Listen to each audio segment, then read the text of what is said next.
നമസ്കാരം. ടെറാനോവയുടെ ഓർമ്മക്കൂട്ട് എന്നുള്ള അഭിമുഖ പരിപാടിയിലേക്ക് സ്വാഗതം. നമ്മുടെ മാഗസീന് വേണ്ടിയിട്ട് ഒരു അഭിമുഖ പരിപാടിയാണ്. അപ്പം അതിൽ ഫസ്റ്റ് ഇപ്പം നമ്മുടെ സ്കൂളിൻ്റെ പേര് ടെറാനോവ എന്നായിരുന്നു. മാഷ് മാനേജറുമാണ്, അതേപോലെ തന്നെ അവിടെ കൊണ്ട് പഠിപ്പിച്ചിരുന്ന അധ്യാപകനാണ്. അപ്പം മാഷ്ക്ക് ആ പെരുമാറ്റത്തിൽ അതിനെ കുറിച്ചിട്ട് മാഷ്ക്ക് എന്താണ്? പെരുമാറ്റം എന്ന് പറഞ്ഞാല് ഞാൻ പഠിച്ച വിദ്യാലയം തന്നെയാണ്. നമ്മള് രണ്ട് രീതിയിൽ ചിന്തിക്കും. ഇപ്പൊ പൊതുവെ നാട്ടിലുള്ളവരൊക്കെ തന്നെ ചിന്തിക്കുന്നത് ഞങ്ങൾ പഠിച്ചൊരു വിദ്യാലയം ആ പേര് ഇനി ഒരിക്കലും കേൾക്കില്ലല്ലോ എന്നൊരു വിഷമമുള്ള കുറെ ആളുകളൊക്കെ നമ്മുടെ സംസ്ഥാനത്ത് നമുക്ക് ഉണ്ടായിട്ടുണ്ട്. പക്ഷെ ഇന്നത്തെ ഈ കാലഘട്ടത്തിനനുസരിച്ച് നമ്മൾ നോക്കുമ്പോ നമ്മളെ ഭാഗത്തുള്ള സ്കൂളുകളും മറ്റൊക്കെ ആ ഒരു പേരിന് വേണ്ടി മാത്രം, അങ്ങനെ ഒരു പേര് ഉള്ളത് കൊണ്ട് മാത്രം ഈ വിദ്യാലയത്തിലേക്ക് കുട്ടികളെ ആകർഷിക്കുന്നവര് നമ്മള് AMLP-കളും GMLP-കളും GLP-കളൊക്കെ അതെന്തോ ഒരു പഴഞ്ചൻ സ്ഥാപനങ്ങളായി കാണുകയും ഇതേപോലെ നമുക്ക് നമ്മുടെ അടുത്തിൽ തന്നെ നമുക്കറിയാം അൽജിബ്ര, പിന്നെ OR-85, സിൽവർ മൗണ്ട്, ഇതൊക്കെ പേര് കേൾക്കുമ്പോ ആ പേരിൽ എന്തൊക്കെയോ ഉണ്ട് എന്നുള്ളൊരു തോന്നല്.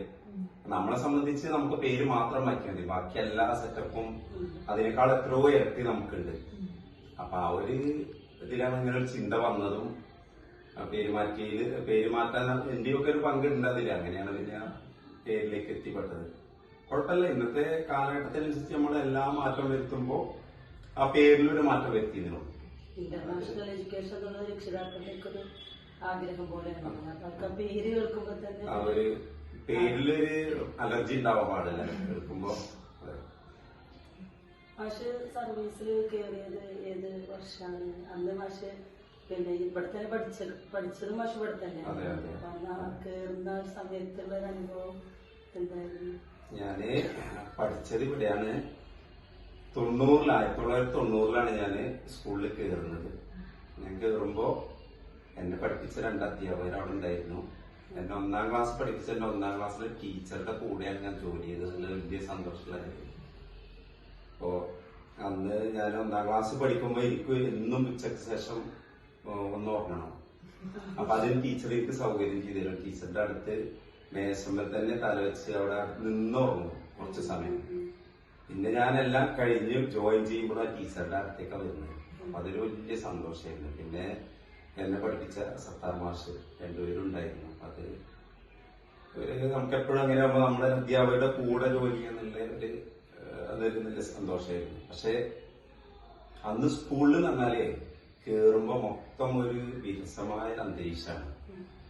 നമ്മുടെ ഭാവനയിലുള്ളൊന്നല്ല അവിടെ നടക്കുന്നത്. കാരണം എന്താ വെച്ചാല് അന്നത്തെ പഠന രീതികളൊക്കെ ഇന്നത്തെ വളരെ വ്യത്യസ്തമായിരുന്നു. പാഠപുസ്തകങ്ങളിലെ ഒരു ഫോട്ടോ എന്ന് പറഞ്ഞു കഴിഞ്ഞാൽ നമ്മുടെ തീപ്പെട്ടി ഫോട്ടോ ഒക്കെ ഉണ്ടാവുമല്ലോ, അത്ര പോകുന്ന ചെറിയൊരു ഫോട്ടോ, കളറൊന്നുമില്ല. ഒക്കെ നമ്മൾ ഇത് കാണുമ്പോഴേ എങ്ങനെയാണ് ഇതൊക്കെ കുട്ടികളിലേക്ക് ഇതൊക്കെ പറഞ്ഞു മനസ്സിലാക്കി കൊടുക്കാന്നുള്ള രീതിയിൽ ടെക്സ്റ്റ് ബുക്കും സുഖമില്ല, പിന്നെ ടീച്ചേഴ്സിന്റെ ട്രെയിനിങ് ഒന്നുമില്ല, ക്ലസ്റ്ററുകളൊന്നുമില്ല. നമ്മൾ കയറി കഴിഞ്ഞാൽ നമ്മളുടെ സ്വന്തം പ്രയത്നം കൊണ്ട് നമ്മൾ കുട്ടികളിലേക്ക് ആക്ടിവിറ്റീസും മറ്റൊക്കെ കണ്ടെത്തണം. അപ്പൊ അങ്ങനെയാകുമ്പോ അങ്ങനെ ഒരു പഠന രീതി. പിന്നെ കാണാപ്പാഠം പഠിക്കുക, കുറെ ഇമ്പോസിഷൻ കൊടുക്കുക, അടിക്കുക, ഇങ്ങനെയൊക്കെയുള്ള ഏതോ നമ്മള് സാധാരണ നമ്മളെ വല്യപ്പാരൊക്കെ പറയാറുണ്ടല്ലോ. അന്നത്തെ ആ ഒരു ഇതിനെ ഞാൻ കയറി ഒരു 2 വർഷം കഴിയുമ്പോ ഓരോ പുതിയ പദ്ധതികൾ വന്നു. ഒരു അമ്മദൻ മണിക്കുട്ടൻ എന്ന് പറഞ്ഞ പ്രോഗ്രാമാണ്. ആ പരിപാടി എനിക്ക് വളരെയധികം ഇഷ്ടപ്പെട്ടു. ഞാൻ അതിന്റെ ട്രെയിനറായിട്ട് അവിടെ താനൂര് പോയി അവിടെ നിന്ന് മാസ്റ്റർ ട്രെയിനറായിട്ട് വന്ന് ട്രെയിനിങ് കൊടുത്തു. അതേപോലെ പിന്നെ ഒരു പരിപാടി പുഞ്ചിരി പൊട്ടിച്ചിരി എന്ന് പറഞ്ഞ പരിപാടി, DPP ഒക്കെ വരുന്നതിന് മുമ്പാണത്. ഈ പുഞ്ചിരി പൊട്ടിച്ചിരി എന്ന് പറഞ്ഞ പരിപാടി ഇതേപോലെ കുട്ടികളിലേക്ക് അന്നത്തെ ആ ഒരു സാഹചര്യത്തിലുള്ള പഠനത്തിന് വ്യത്യസ്തമായിട്ടുള്ള ഒരു കാഴ്ചപ്പാടായിരുന്നു. ക്ലാസ്സുകളിൽ ഇങ്ങനെ നമ്മളാ ഒരു വിരസമായ അന്തരീക്ഷമല്ല വേണ്ടത്. കുട്ടികളിലേക്ക് കുറെ മാജിക്കും അങ്ങനെ കുറെ സംഭവങ്ങൾ അതിൽ കൂടെ അതൊക്കെ വന്നപ്പോ നമുക്കിങ്ങനെ താല്പര്യം, ഇതൊക്കെയാണെങ്കിൽ ഒന്ന് നോക്കാന്നുള്ളൊരു താല്പര്യമായി. പിന്നെ ആ രീതി നേരെ DPP മറ്റോ മറിച്ച് വന്നപ്പോ പിന്നെ ഇതിലേക്കാ പോയത്. ഏകദേശം നമ്മൾ അന്ന് കേട്ട പുഞ്ചിരി പൊട്ടിച്ചിരി അമ്മദൻ മണിക്കുട്ടൻ അതൊക്കെ ഒന്നും കൂടി ഇങ്ങോട്ട് വിശദീകരിച്ച് അങ്ങനെയാണ് പിന്നെ ട്രെയിനിങ്ങുകളും മറ്റു കാര്യങ്ങളൊക്കെ ഉണ്ട്. ഒന്നുമില്ല. ഒരു ട്രെയിനിങ്ങും ഇല്ല, ടീച്ചേഴ്സിനൊന്നും ഒത്തുകൂടുന്ന പരിപാടി ഇല്ല, ഒന്നുമില്ല. സ്കൂളിൽ കയറിയ അവന് പഠിച്ച കാലത്ത് എന്തെങ്കിലുമൊക്കെ ഐഡിയ ഉണ്ടെങ്കിൽ അത് വെച്ച് പഠിപ്പിക്കാം. പിന്നെ ഹാൻഡ് ബുക്ക് ഇല്ല. ടെക്സ്റ്റ് ബുക്കിന്റെ കഥ എന്ന് പറഞ്ഞാൽ ഇങ്ങനെയാണ്, ഒരു പുസ്തകം അതിൽ ചിത്രം പോലും കുട്ടിക്കുന്നത്. പിന്നെ നമുക്ക് ICT പോലെ സംഭവങ്ങളൊന്നുമില്ലല്ലോ. ചാർട്ട് മാപ്പൊക്കെ നമ്മൾ വരച്ചുണ്ടാക്കി ഉണ്ടാവുന്നല്ലാതെ ഒരു ചിത്രമൊന്നും വാങ്ങാൻ കിട്ടൂല. അതിനേക്കാളും ഏറ്റവും പ്രശ്നം വെച്ചാല് ഇന്ന് നമുക്കിപ്പോ ഡൗട്ടുകൾ ഉണ്ടെങ്കിൽ പരിശോധിക്കാൻ എന്തെല്ലാം സംവിധാനമുണ്ട്. അന്ന് അതിന് പോലും ഒന്നുമില്ല. പിന്നെ നമ്മള് അതിന് പരിഹാരം കണ്ടിരുന്നത് സ്കൂളിൽ കച്ചവടക്കാർ വരും. അപ്പൊ അവര് എൻസൈക്ലോപീഡിയന്റെ ബുക്കുകളൊക്കെ 8 വോളിയോ 10 വോളിയോ ഒക്കെ ഉണ്ടാവും. അത് ഒന്നിച്ചു വാങ്ങാൻ ആർക്കും ക്യാഷ് ഉണ്ടാവില്ല. ആകെ ക്യാഷ് സാലറിന് 1500-2000 രൂപയുടെ താഴെ ഉണ്ടാവും. ഇതിന് നല്ല വില ഉണ്ടാവും. 800 രൂപയൊക്കെ ചിലപ്പോ ഈ 10-12 വോളിയത്തിനൊക്കെ വരും. അപ്പൊ അതിന് കൊടുക്കാൻ ക്യാഷ് ഉണ്ടാവില്ല. അപ്പൊ അവർ നിങ്ങൾ ഇൻസ്റ്റാൾമെന്റ് ആയിട്ട് തന്നാൽ മതി എന്ന് പറഞ്ഞ് ക്യാഷ് അടവ് തീരുമ്പോ പുസ്തകം കിട്ടും. ആ രീതിയിൽ പൈസ അടച്ച് പുസ്തകങ്ങൾ വാങ്ങും. എന്തെങ്കിലും ഒരു ഡൗട്ട് നമുക്കോ അല്ലെങ്കിൽ നമ്മളെ സഹപ്രവർത്തകർക്കോ വന്നു കഴിഞ്ഞാല് ഈ പുസ്തകം മറിച്ച് നോക്കി എന്ന് കണ്ടുപിടിക്കാൻ നല്ല പാടാണ്. ഞാൻ ഇന്നത് പറയുമ്പോൾ നിങ്ങൾക്ക് ഉൾക്കൊള്ളാൻ കഴിയുണ്ടാവില്ല. കാരണം നമ്മളിപ്പോ സെർച്ച് അടിച്ചു കഴിഞ്ഞാൽ എല്ലാരും എന്തെല്ലാം സെക്കൻഡ് കൊണ്ട് ഇപ്പോ ChatGPTയും ജെമിനിയൊക്കെ വന്നപ്പോ എത്ര പെട്ടെന്ന് കാര്യങ്ങൾ കണ്ടെത്തുന്നത്. അന്നത്തെ ഒരു പ്രയാസം ഞാൻ പറയട്ടെ.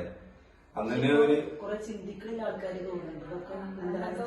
അതെ അന്നും ഇന്നും ഉണ്ടായ ഒരാൾക്ക് കുറച്ചുകൂടെ ഇതിനെ കുറിച്ച് ഒരു ഐഡിയ കിട്ടും. പക്ഷെ ഇതിലേക്ക് ഇപ്പത്തെ ഒരു പിന്നെ ഏത് യുഗത്തിലേക്ക് വന്ന ആളുകളെ സംബന്ധിച്ച് പഴയ കാലത്തെ കുറിച്ചുള്ള ചിന്തയും അവർക്ക് അറിയില്ല. പിന്നെ അപ്പോ അങ്ങനെയൊക്കെയുള്ള കുറെ പ്രയാസങ്ങളും ബുദ്ധിമുട്ടുകളൊക്കെ ഉണ്ടായിരുന്നു. അപ്പൊ ഈ ട്രെയിനിങ് ഒന്നും ഇല്ലാത്തതുകൊണ്ട് ഓരോ സ്കൂൾ ഓരോ രീതിയിലാവും അധ്യാപകരുടെ അതിനനുസരിച്ചിട്ട്. അത് അധ്യാപകരുടെ കഴിവിനനുസരിച്ച്. പിന്നെ അത് ടെക്സ്റ്റ് ബുക്കിലെ കണ്ടന്റ് കൊടുത്താൽ മതി. അതിലപ്പുറമൊന്നും ഇല്ലല്ലോ ടെക്സ്റ്റിലുള്ളത്. അതിലപ്പുറം ഒരു സംഭവം പഠിപ്പിക്കണം. പരീക്ഷ അതിന് വരില്ല, ചോദ്യം അതിന് വരില്ല, ഒക്കെ അതിന് ആ ടെക്സ്റ്റ് മാത്രം കൊടുത്താൽ ഒക്കാണ്. അത് ചോദ്യോത്തരം അത് തന്നെ പഠിക്കാണ്ടാവും. ആ പഠിച്ച ചോദ്യോത്തരം തന്നെ ചോദിക്കും. ഒന്നുമില്ല, സ്വന്തമായിട്ടൊരു പാരഗ്രാഫ് പോലും ഉണ്ടാക്കേണ്ട ആവശ്യമില്ല. ഒക്കെ ഇതിലുള്ളത്. രക്ഷിതാക്കളായിട്ടൊക്കെ നമുക്ക് കോണ്ടാക്ട് അതൊക്കെ ഇപ്പൊ നമ്മളിപ്പോ ഫോണിൽ വിളിക്കുക അങ്ങനെയൊക്കെയാണല്ലോ. അന്ന് അവിടെ മീറ്റിംഗോ അങ്ങനെ എന്തെങ്കിലും ഫോണില്ല. മീറ്റിംഗുകൾ കൂടിയിട്ടുണ്ടായിരുന്നു. പാരന്റ്സ് മീറ്റിംഗ് ഒക്കെ ഉണ്ടാവും. അത് വർഷത്തിൽ ജനറൽ ബോഡിയൊക്കെ ഉണ്ടാക്കും. അതിന് കുറച്ച് ആളുകൾ വരും. പിന്നെ PTA മീറ്റിംഗ്, മൊത്തം സ്കൂളിന്റെ PTA മീറ്റിംഗ് വിളിക്കണമെന്ന് ഞങ്ങൾ ഓഫീസിലിരുന്ന് ഇങ്ങനെ ജനറലോട് കൂടെ നോക്കിയിരിക്കും ആരൊക്കെ വരുന്നുണ്ട്. അപ്പൊ സ്ഥിരം 2 ആളുകളെ ഞങ്ങൾക്ക് അറിയാം. PTA പ്രസിഡന്റ് എന്തായാലും വരും, അയാളുടെ കൂടെ 2 അപ്പൊ 2 ആളൊക്കെ വരും. അപ്പൊ ഈ 2 ആളൊക്കെ വന്നു കഴിഞ്ഞാൽ പിന്നെ നമ്മള് ടീച്ചേഴ്സൊക്കെ കൂടി ഇരുന്നിട്ടാണ് തീരുമാനം എടുത്തിട്ട് പിരിയും. പിന്നെ ഇങ്ങനെ കാലക്രമേണ അതിങ്ങനെ മാറ്റം വന്ന് പിന്നെ വന്ന മീറ്റിംഗിൽ നമ്മൾ കുറെ കാര്യങ്ങൾ രക്ഷിതാക്കൾക്ക് കൊടുക്കാൻ തുടങ്ങി. അപ്പൊ അവർക്ക് തോന്നി ഇത് വന്ന എന്തെങ്കിലുമൊക്കെ അവിടുന്ന് കേൾക്കാന്നല്ലേ. പിന്നെ ഇങ്ങനെ കൂടി വന്ന് പിന്നെ അപ്പോഴേക്ക് പിന്നെ ഈ നമ്മളെ EDPP ഇങ്ങനെയുള്ള ഇതിലേക്ക് എത്തിപ്പെടുക ചെയ്തല്ലോ. ഫസ്റ്റിലൊക്കെ നമ്മുടെ രക്ഷിതാക്കളുടെ വളരെ കുറവായിരുന്നു. ഒരിക്കലും എഡ്യൂക്കേറ്റഡ് അല്ല. പിന്നെ അവർക്ക് സ്കൂളിൽ വിടുന്നത് ഇപ്പൊ പിന്നെ ഇന്നത്തെ പോലെ പ്രശ്നങ്ങളൊന്നും അന്നില്ല. ഇന്നിപ്പോ നമുക്ക് കുറെ പ്രയാസങ്ങള് പിന്നെ ഉണ്ടല്ലോ. കുട്ടികളുടെ തൊടാനും പിടിക്കാനും മറ്റും പറ്റാത്തൊക്കെ പ്രശ്നങ്ങളുണ്ടല്ലോ. അന്ന് അങ്ങനത്തെ വിഷയങ്ങളൊന്നുമില്ല. എന്തെന്നെ ഇപ്പൊ ഒരു കുട്ടീനെ അടിച്ചങ്ങോട്ട് നമ്മള് എന്ത് ചെയ്താലും ചോദ്യം അത് ഏറ്റവും ഇഷ്ടമാണ് അവർക്ക്. അങ്ങനെ വേണ്ടത് അടിച്ച് പഠിപ്പിക്കണം. അങ്ങനെയൊക്കെയുള്ള ഒരു കാഴ്ചപ്പാടാണ്. കുട്ടികളെ നമ്മളൊരു പേടിക്കേണ്ട ഒരു സ്റ്റേജിലേക്ക് എത്തിപ്പോ കുട്ടികളെ നേരെ തിരിച്ചാണ് ടീച്ചേഴ്സ് അങ്ങോട്ട് പേടിക്കേണ്ട കണ്ടീഷനിലെത്തിയിട്ടുണ്ട്. അന്ന് ഞങ്ങള് സർവേക്കൊക്കെ വേണ്ടിട്ട് ഓരോ റൂട്ടിലൊക്കെ പോകുമ്പോഴേ കൊറേ ദൂരത്ത് ഇങ്ങനെ വിളിച്ചു പറയും, മാഷേ എന്റെ കുട്ടീനെ നല്ല തല്ലുകൊണ്ടു. വേറെ ഒന്നും പറയണ്ടാവില്ല അവർക്ക്. വേറെ ഒന്നും കുട്ടി പഠിക്കോ അല്ലേ ഒന്നല്ല ചോദിക്കണം. എന്റെ കുട്ടീനെ നല്ല തല്ലുകൊണ്ടു. അത് നമ്മള് സർവേക്ക് പോകുന്ന ഏതോ ദൂരമുള്ള വീടുന്നൊക്കെ വിളിച്ച് പറയും. അപ്പൊ ആ കുട്ടികളെ കേൾപ്പിച്ച നമ്മളെപ്പോഴും പറയുമ്പോ കുട്ടി പേടിച്ച് പഠിക്കുന്നതാണ് അവരുടെ ഒരു കൺസെപ്റ്റ്. അതാണ്. പക്ഷെ ഇന്ന് ആരെങ്കിലും അങ്ങനെ പറയോ? കുറച്ച് വിദ്യാഭ്യാസ രീതിയെ കുറിച്ചിട്ടൊക്കെ അവർക്ക് യൂട്യൂബിലൊക്കെ കാണുന്നതുകൊണ്ട് അതിപ്പോ നമ്മളെക്കാളും കൂടുതൽ കുട്ടികൾക്ക് അറിയും, രക്ഷിതാക്കൾക്ക് അറിയും, എല്ലാ കാര്യങ്ങളും അറിയും. അതാണ് ഒരു വലിയ മാറ്റം വന്നിട്ടുള്ളത്. പിന്നെ കുട്ടികളും രക്ഷിതാക്കളും ഒക്കെ ഒരു സോഷ്യൽ മീഡിയയിൽ എന്താണോ അതാണ് സത്യം എന്നുള്ള രീതിയിൽ കുട്ടികൾക്ക് കിട്ടണമെന്നല്ല. അതെ, അതല്ല. അതിൽ എന്താണോ കാണുന്നത് അതാണ് അതാണ് അവരുടെ ശരിക്ക് അത് വെച്ചിട്ട് തന്നെയാണ് ഇപ്പൊ കാര്യങ്ങൾ ചർച്ച ചെയ്യുന്നതും എല്ലാ കാര്യങ്ങളും വരുന്ന സോഷ്യൽ മീഡിയയിൽ നിന്ന് കിട്ടുന്ന വിവരങ്ങൾ തന്നെയാണ്, അല്ലെങ്കിൽ ഗൂഗിളിൽ നിന്ന് കിട്ടുന്ന വിവരങ്ങളാണ്, മറ്റു കാര്യങ്ങളല്ല. അങ്ങനെ ഒരു മാറ്റം നന്നായിട്ട് വന്നിട്ടുണ്ട്. ഇപ്പൊ മാഷ് ഇപ്പൊ ഇത്രയും സർവീസ് അന്നത്തെ ഒരു ഇതില് മാഷ് ഈ വർക്ക് എക്സ്പീരിയൻസ് അതുപോലെ എക്സ്ട്രാ ആക്ടിവിറ്റീസോ കൂടുതൽ കാര്യങ്ങൾ ഇപ്പൊ ഞാൻ പഠിക്കുമ്പോഴാണെങ്കിലും മാഷ് അത് മുന്നിൽ നിന്ന് ചെയ്തിരുന്ന ഒരാളാണ് ഞാൻ അങ്ങനെ കണ്ടിട്ടുള്ളത്. അതിന് ഒരിത് അപ്പൊ അന്നത്തെ ഒരു അത് പണ്ട് ഉണ്ടായിരുന്നോ, അതായത് ആദ്യകാലങ്ങളിൽ ഉണ്ടായിരുന്നോ, പിന്നീട് തുടങ്ങിയതാണോ, അത് ഇത്ര സ്ട്രോങ് ആക്കാന് മാഷ് ഇത്രത്തോളം എഫേർട്ട് എടുത്തിട്ടുണ്ട്, ആ ഒരു കാര്യങ്ങളെ കുറിച്ചൊക്കെ ഈ മേളകളൊക്കെ അതെ, എല്ലാ സംഭവങ്ങളും അന്നുണ്ട്, എല്ലാ കലാമേളയും മറ്റും കാര്യങ്ങളൊക്കെ അന്നുണ്ട്. പക്ഷെ അന്നെന്ന് പറയുമ്പോൾ ഇന്നത്തെ പോലെ കൃത്യമായ ഒരു എന്താ പറയാ ഒരു കൃത്യമായ റൂട്ടിലല്ല കാര്യങ്ങൾ. ഇപ്പോ എക്സാമ്പിൾ പറയുകയാണെങ്കിൽ ഇപ്പൊ വർക്ക് എക്സ്പീരിയൻസ് അല്ല, മറ്റേ ശാസ്ത്രമേളക്ക് സ്റ്റേറ്റ് ലെവലിലോ നാഷണൽ ലെവലിലോ ഒക്കെ ഒരൊറ്റ വിഷയം ഉണ്ടാവും. സ്റ്റേറ്റ് ലെവലിലോ അല്ല, മൊത്തം ഒരു ഒറ്റ വിഷയമാണ്. അത് നമ്മൾ എന്താന്ന് ഇങ്ങനെ അറിയണമെങ്കിൽ തന്നെ കുറെ കാലം കഴിയണം. പിന്നെ നെറ്റും മറ്റൊന്നുമില്ലല്ലോ. പിന്നെ AOS മുഖാന്തരം മൊത്തത്തിലെ ഒരു ജനറൽ ഒരു തീമായിരിക്കും. അതിനോട് ബന്ധപ്പെടുത്തിയിട്ടൊന്നും ശാസ്ത്രമേളയിൽ ആരും കൊണ്ടുവരൊന്നുമില്ല. പിന്നെ ശാസ്ത്രമേളയിൽ എന്താ ഉണ്ടാവുക വെച്ചാല് ഓരോ വിദ്യാലയത്തിലെയും അധ്യാപകരുടെ താല്പര്യത്തിനനുസരിച്ചുള്ള എന്തും ഉണ്ടാക്കിയിട്ട് ലോഡ് കണക്കിന് സാധനം കൊണ്ടുപോയി. അപ്പൊ എനിക്ക് ചെറുപ്പം മുതലേ ഈ സയൻസിനോടും വർക്ക് എക്സ്പീരിയൻസിനോടും ഒക്കെ അധികം താല്പര്യം ഉണ്ടായിരുന്നു. അപ്പോ പിന്നെ ഞാൻ പഠിക്കണ കാലത്തൊക്കെ തന്നെ ഞാൻ 10ാം ക്ലാസ്സിലാവുമ്പോ തന്നെ കുറെ സംഭവങ്ങളൊക്കെ അന്ന് ഫിലിം പ്രൊജക്ടർ അതേപോലുള്ള സാധനങ്ങളൊക്കെ ഉണ്ടാക്കും ഒക്കെ ചെയ്തിരുന്നു. അതേപോലെ വീട്ടിൽ തന്നെ എക്സിബിഷനൊക്കെ നടത്തിയിരുന്നു. വീട്ടിൽ എക്സിബിഷൻ ഉണ്ടാക്കുമ്പോൾ അയൽവാസികളൊക്കെ വരും. അപ്പൊ അവരിങ്ങനെ വന്ന് നമ്മൾ അവരെ കൈ ഇങ്ങനെ വെച്ച് കഴിഞ്ഞാല് അവരുടെ ഭാവിയൊക്കെ അവർ സ്പീക്കറിൽ ഇങ്ങനെ പറയുന്നവർക്ക് കേൾക്കാം. അങ്ങനെയുള്ള കുറെ സംഭവങ്ങൾ അന്നത്തെ ടേപ്പ് റെക്കോർഡറും മറ്റ് സംഭവങ്ങളൊക്കെ വെച്ചിട്ടാണ് ഇതൊക്കെ ഉണ്ടാക്കുക. അതിന്റെ ഓട്ടോമാറ്റിക് സ്വിച്ച് ഒക്കെ അത് സ്കൂളിൽ പഠിക്കണമെന്ന്. അപ്പോ അങ്ങനെയുള്ള ഒരു സ്കില്ല് ഒരു ഉള്ളിന്റെ ഉള്ളിൽ അങ്ങനെ താല്പര്യം നമുക്ക് ഉള്ളതുകൊണ്ട് ഇങ്ങനെ ഒരു ചാൻസ് വിദ്യാലയത്തിൽ വന്നപ്പോ പിന്നെ നമ്മൾ ഓട്ടോമാറ്റിക് ആയിട്ട് ഇറങ്ങുമല്ലോ. അങ്ങനെയാണ് കൂടുതലും താല്പര്യം എടുത്ത് സ്കൂളിൽ കയറിയപ്പോ ഇത് വന്നപ്പോ നമുക്ക് എന്തോന്ന് അറിയില്ല, ഇത് കാര്യമായിട്ട് ചെയ്യണം എന്നുള്ളൊരു തോന്നലും. ശാസ്ത്രമേള ഇവിടേക്കായിരുന്നു, മറ്റേ പെരുന്തൽമണ്ണ സബ്ബാണ്, മേലാറ്റൂർ സബില്ല. പെരുന്തൽമണ്ണ സബില് ചെറുകര സ്കൂളിലേക്ക് ഇവിടുന്ന് ഒരു 407 ലോറിയിലാണ് സാധനങ്ങൾ കൊണ്ടുപോയി. തലേ ദിവസം പോയി അവിടെ പാർക്കണം, അല്ലെങ്കിൽ റൂം കിട്ടില്ല. റൂം അലോട്ട്മെന്റ് ഒന്നുമില്ല. നമ്മൾ നേരത്തെ പോയി റൂമിൽ ഇതൊക്കെ അടുക്കി വെച്ച് അവിടെ കിടന്നുറങ്ങുക. കുട്ടികളില്ല, നമ്മള് അധ്യാപകര് അതോ അധികം പോകാനല്ല ഒറ്റ പോകണം. ടീച്ചേഴ്സ് തന്നെ പിന്നെ ലേഡീസ് അല്ല പിന്നെ ഉള്ളവരൊക്കെ. കുട്ടികൾ ടീച്ചേഴ്സും വരും. നമ്മള് തലേന്ന് പോയി ഒക്കെ സെറ്റ് ചെയ്ത് റെഡിയാക്കി ടീച്ചർ പിന്നെ രാവിലെ ഒരു ബ്രേക്കൊക്കെ റെഡിയാക്കി വെക്കും. എന്നിട്ട് പിന്നെ കുട്ടികൾ രാവിലെ വരുമ്പോ കുട്ടികൾക്ക് ഏകദേശം ഇതെന്ത് വിഷയങ്ങളൊന്നുമില്ല, ഒന്നുമില്ല, എന്തും ആവാലോ, എന്തും കാണിക്കാലോ. അപ്പൊ ആ ഓൺ ദ സ്പോട്ട് ഉണ്ട്, ഇതില് ഉള്ള സാധനങ്ങൾ അവതരിപ്പിക്കാം. അപ്പൊ നമ്മള് ചിലപ്പോ വലിയ ഇതൊക്കെ ന്യൂട്ടൺസിലോ മറ്റേതൊക്കെ LP സ്കൂള് കാണിക്കുക. എന്നാൽ നമുക്കറിയാനല്ല നമ്മൾ കൊണ്ടുപോകുന്നത്. അപ്പൊ വലിയ തിയറികളും വലിയ അതിന്റെയൊക്കെ ഉപകരണങ്ങളൊക്കെ ഉണ്ടാക്കിയിട്ടുണ്ടാവും.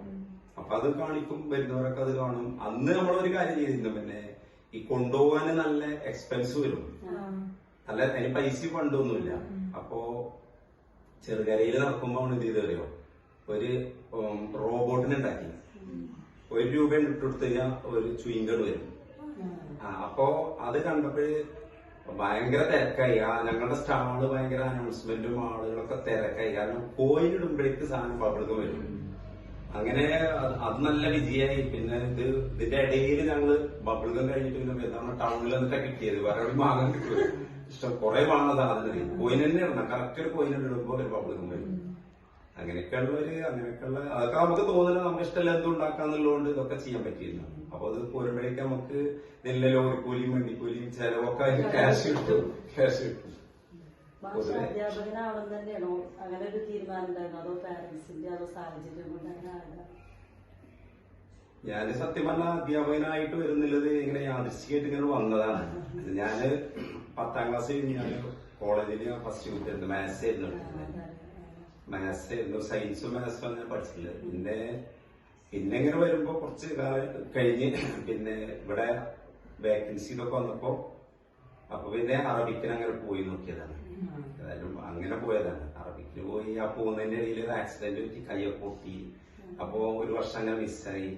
പിന്നെ പരീക്ഷ എഴുതാൻ വേണ്ടിയിട്ട് ഇവിടെ ആരോടും ചോദിക്കാനൊന്നുമില്ല. അങ്ങനെ തിരൂരങ്ങാടി പോയി താമസിച്ച് അവിടെ അബുമാഷുണ്ടായിരുന്നു. അന്ന് അബുമാഷ ഹോസ്റ്റലിലൊക്കെ ഒരു വർഷം അവിടെ നിന്ന് പഠിച്ച് പരീക്ഷയിൽ അങ്ങനെ പാസ്സായിട്ടാണ് പിന്നെ വന്നങ്ങനെ കേറിയിരിക്കാണ്. കേറുമ്പോ പിന്നെ നമുക്ക് വേറെ ട്രെയിനിങ് ഒന്നും പിന്നെ കിട്ടുന്നില്ലല്ലോ. പിന്നെ കേറിയതിന് ശേഷം കമ്പ്യൂട്ടർ പഠിക്കാനൊക്കെ താല്പര്യം വന്നപ്പോ അന്നത്തെ നമ്മളെ എന്നെ പഠിപ്പിച്ച ജാനി ടീച്ചർ പറഞ്ഞു, മാഷ് പോയി പഠിച്ചോളി, നമുക്ക് ഉപകാരപ്പെട്ടോളൂ എന്ന് പറഞ്ഞു. 90-ലാണതേ. പിന്നെ അന്ന് മുതൽ കമ്പ്യൂട്ടറൊക്കെ പഠിക്കാൻ പോകുന്നത്. അന്നത്തെ ഒരു IT ഭയങ്കരമായിട്ട് വന്നൊരു കാലഘട്ടമാണ്. അപ്പൊ മാഷിക്ക് അന്നത്തെ ഒരു ക്ലാസ്സില് IT കൂടുതൽ ഉപയോഗിച്ചിട്ടുണ്ടാവില്ല ഇപ്പൊ ഇന്ന് ഉപയോഗിക്കണ പോലെ. അപ്പൊ ആ ഒരു മാറ്റം പിന്നീട് അത് കൂടുതൽ ഉപയോഗിച്ചപ്പോ കുട്ടികൾക്ക് ഉണ്ടായൊരു മാറ്റം അല്ലെങ്കിൽ നമുക്കുണ്ടായൊരു മാറ്റം, അതിനെ കുറിച്ച് ഈ IT-യുടെ ഒരു വളർച്ചയെ കുറിച്ചിട്ട് ക്ലാസ്സിൽ എത്രത്തോളം അത് സ്വാധീനിച്ചു എന്നുള്ളതിനെ കുറിച്ചിട്ട് മാഷിക്ക്. ഞാന് അന്ന് IT പഠിക്കാൻ പോയ കാലത്ത് മൗസ് കണ്ടുപിടിച്ചിട്ടില്ല. അന്ന് മൗസ് ഇല്ല. അതേപോലെ ഒരു കമ്പ്യൂട്ടർ ഉപയോഗിക്കണമെങ്കിൽ കംപ്ലീറ്റ് AC റൂമിൽ വർക്ക് ചെയ്യാൻ പാടുള്ളൂ. അങ്ങനത്തെ കമ്പ്യൂട്ടറുകളാണ് അന്നുള്ളത്. പെരുന്തവണ്ണ NCAയിൽ വിടുന്ന അതിനായിട്ട് സ്കൂൾ വിട്ടിട്ട് പോകും. 4 മണിക്ക് പോയിട്ട് അവിടെ പോയി ഇത് പഠിച്ച്, പിന്നെ അന്ന് പഠിച്ചത് വേർഡ് സ്റ്റാർ ലോട്ടസ് DBase. ആ 3 അപ്പൊ ഈ 3 പഠിച്ചതിന്റെ സർട്ടിഫിക്കറ്റ് ഒക്കെ കിട്ടി. പിന്നെ വേറെ കമ്പ്യൂട്ടർ പഠനത്തിനൊന്നും പോയിട്ടൊന്നുമില്ല. പിന്നെ എന്താ വെച്ചാല് പിന്നെ നമ്മളെ സ്വന്തം ഇതിൽ വെച്ച് നമ്മള് പിന്നെ 90 ഏകദേശം ആ സമയത്തൊക്കെ തന്നെ ഞാൻ സ്വന്തമായിട്ട് കമ്പ്യൂട്ടർ വാങ്ങി. അന്ന് കമ്പ്യൂട്ടർ വാങ്ങാൻ നമുക്ക് ക്യാഷ് കിട്ടില്ല. ബാങ്ക് ലോണൊക്കെ എടുത്ത് ഒരു കമ്പ്യൂട്ടർ വാങ്ങി. പിന്നെ CRT വലിയ മോണിറ്റർ ഒക്കെ ആയിരുന്നു. അതെങ്ങനെ ഇരുന്ന് പഠിക്കുക ചെയ്യും. പക്ഷെ നമുക്ക് അതൊക്കെ പഠിക്കണമെങ്കിലും സ്കൂളിൽ വന്നത് അപ്ലൈ ചെയ്യാനുള്ള സംവിധാനങ്ങൾ സ്കൂളിലൊന്നും ഇല്ലല്ലോ. കുട്ടികളിലേക്ക് ഇത് നമ്മള് പിന്നെ അന്നിങ്ങനെ പവർ പോയിന്റ് മറ്റൊക്കെ നമ്മൾ അതിലൊക്കെ പഠിച്ചിട്ടുണ്ട്. പക്ഷെ ഇവിടെ കാണിക്കാനോ സംവിധാനങ്ങളോ ഒന്നും ഇല്ലാത്തൊരു കാലഘട്ടമല്ലേ. അപ്പോ നമുക്ക് കഴിയുന്ന രീതിയിൽ അന്ന് ചെയ്തിരുന്ന വെച്ചാല് ഒരു ടേപ്പ് റെക്കോർഡർ സ്കൂളിലായിട്ട് കൊണ്ടുവന്ന് വെച്ചിരുന്നു. പിന്നെ അത് വർക്ക് ചെയ്യണമെങ്കിൽ ബാറ്ററി വേണം, മറ്റു സംഭവമൊക്കെ വേണം. ബാറ്ററി എന്ന് പറഞ്ഞപ്പോ നമുക്ക് ബാറ്ററി ഇട്ടാലൊന്നും നല്ല ചെലവ് വരുമല്ലോ. അപ്പൊ അതിന് ഒരു UPS ഉണ്ടായിരുന്നു. മറ്റേ കമ്പ്യൂട്ടറിന്റെ വീട്ടിൽ ഉപയോഗിച്ചിരുന്ന കമ്പ്യൂട്ടറിന്റെ ഒക്കെ UPS ഉണ്ടായിരുന്നു. അത് കറണ്ട് ചാർജ് ആകുമ്പോ UPS കൊണ്ടുവന്ന് ഈ ടേപ്പ് റെക്കോർഡർ നമുക്ക് കുത്തിവെച്ച് അതിൽ ഒക്കെ അങ്ങനെയൊക്കെ കുട്ടികൾക്ക് അന്ന് നമ്മൾ പഠിപ്പിക്കുമ്പോൾ പാട്ടുകളും മറ്റൊക്കെ കേൾപ്പിക്കാനൊക്കെ ഫസ്റ്റിനൊക്കെ ഓർമ്മ എനിക്കറിയില്ല. ഇവിടെ ഈ മാവിന്റെ വീട്ടിലൊക്കെ കൊണ്ടുവന്നിട്ട് ഞാൻ ക്ലാസ്സിൽ എത്തുമ്പോൾ പാട്ട് കേൾപ്പിക്കാനൊക്കെ ഇത് കൊണ്ടുവന്നിരുന്നു. ഈ ടേപ്പ് റെക്കോർഡറും ഇതൊക്കെ വെച്ചുകൊണ്ടേ അന്ന് വന്നിരുന്നു. ആയിട്ടുണ്ടോ? ആ അപ്പൊ അപ്പോഴേക്ക് 5 മുമ്പാണ്. 5 ബസ്സിന്റെ മുമ്പാണ്. അതെ അതെ അതെ. അപ്പൊ ഒരു നമ്മള് കമ്പ്യൂട്ടർ ലാബ് ഉണ്ട്, ജംഷീല പഠിക്കും. ഇന്ത്യ മുമ്പാണ്. മറ്റേ സെൽമാവും. ശരി. അപ്പൊ അന്ന് നമുക്കിതൊക്കെ നല്ല ഇൻട്രസ്റ്റ് ആയിരുന്നു. ഇപ്പൊ ഒരു പ്രൊജക്ടറൊക്കെ കിട്ടുക എന്ന് പറഞ്ഞാൽ നമുക്കൊരു എന്താ നിധി കിട്ടും പോലെ ആയിരുന്നു. പക്ഷെ അത് വാങ്ങാനുള്ള ക്യാഷ് നമ്മൾക്ക് ഉണ്ടാവില്ല. എപ്പോഴും കാണുന്നിടത്ത് കൂടെ നമ്മൾ വില ഇങ്ങനെ അന്വേഷിക്കുകയൊക്കെ ചെയ്യും. 35,000-40,000 ഒക്കെ വിലയാണ് അന്ന്. വാങ്ങിക്കാൻ കഴിയില്ല. പിന്നെയാണ് ഒരു OBB എന്ന സ്കീം വന്നു. ഓപ്പറേഷൻ ബ്ലാക്ക് ബോർഡ് എന്ന സ്കീമില് കേന്ദ്ര ഗവൺമെന്റ് കുറെ സാധനങ്ങൾ തന്നു ഫ്രീ ആയിട്ട്. അപ്പൊ അതിൽ ഇതൊന്നുമില്ല. പക്ഷെ അതിൽ കുറെ ഹാർമോണിയം മറ്റു കുറെ സാധനങ്ങൾ ഉണ്ടായിരുന്നു. പക്ഷെ അത് ബൾക്കായിട്ട് തരുന്നതുകൊണ്ട് ക്വാളിറ്റി ഒന്നുമില്ല. എങ്കിലും കുറെ സാധനങ്ങൾ നമുക്ക് കുട്ടികൾക്ക് കൊടുക്കാനും ഇതിനൊക്കെ ഉള്ള സാധനങ്ങളൊക്കെ കിട്ടി. പഠനോപകരണങ്ങളൊക്കെ അതിന് കിട്ടി. പിന്നെയും കുറെ കാലം കഴിയുമ്പോഴാണല്ലോ പിന്നെ ഈ ഇതൊക്കെ വന്നത്. ഒരു 2 പ്രൊജക്ടറും കാര്യങ്ങളൊക്കെ കിട്ടുന്നത്. കിട്ടിയതിന് ശേഷം എന്ന് പറഞ്ഞാൽ 100% അത് ഉപയോഗപ്പെടുത്തിയിട്ടുണ്ട് എനിക്ക് ഉറപ്പാണ്. ഞാൻ ക്ലാസ് പോയ ആദ്യം ഇത് കണക്ട് ചെയ്തതിന് ശേഷം തുടങ്ങുള്ളൂ. ഉപയോഗിച്ചാലില്ലെങ്കിൽ ആ കണക്ഷൻ അവിടെ ഉണ്ടാവും. പിന്നെ ഏകദേശം ഒരു കുറച്ച് ഭാഗമെങ്കിലും അതിൽ പോകും. അപ്പോ കുട്ടികളെ എപ്പോഴെങ്കിലും കുട്ടികളുടെ ശ്രദ്ധ ആബ്സെന്റ് മൈൻഡ് വരുന്നതോടുകൂടെ നമ്മൾ ഇതിലേക്ക് വന്നു കഴിഞ്ഞാൽ കുട്ടികളൊക്കെ ശ്രദ്ധ നമുക്ക് കിട്ടും. പിന്നെ നമുക്ക് കൊടുക്കാനുള്ള പെട്ടെന്ന് കൊടുക്കാൻ പറ്റും. പിന്നെ ഏകദേശം സ്കൂളിൽ പോകുന്നതിന് മുമ്പ് ഡെയിലി 1 മണിക്കൂറെങ്കിലും ഇതിൽ പ്രിപ്പയർ ചെയ്യുന്ന സമയം വീട്ടിൽ